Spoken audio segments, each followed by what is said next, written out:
heard of cholesterol. Most have also heard of the various ways to control it. But there's something many people haven't yet heard of.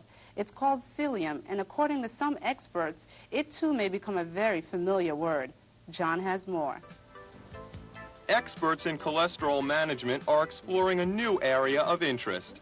It revolves around a grain called psyllium, and early studies link its consumption to decreases in LDL or bad cholesterol levels. Psyllium cereal is a good way to get your fiber in, and we found that when people with mild to moderate elevations of blood cholesterol ate psyllium cereal daily for 6 weeks, that we got an 8.4% reduction in total cholesterol and a 12.4% reduction in the LDL, the bad guy cholesterol. Psyllium is a grain that's particularly high in soluble fiber and grown in India, Spain, and France.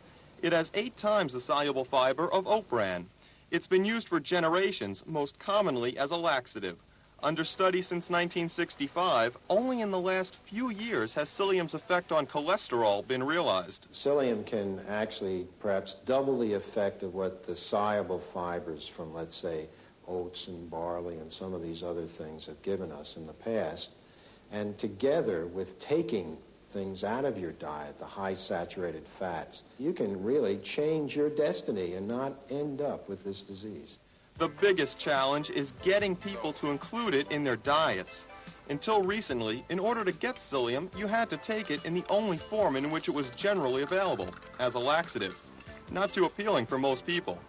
But since 1989, the grain has been available in a breakfast cereal, making psyllium easier to swallow. The message is that the addition of soluble fiber in the form of psyllium, at least once per day, probably more than that, can help to achieve a further reduction in blood cholesterol and is worth a try. It certainly seems to have essentially no risk and may have substantial added benefit.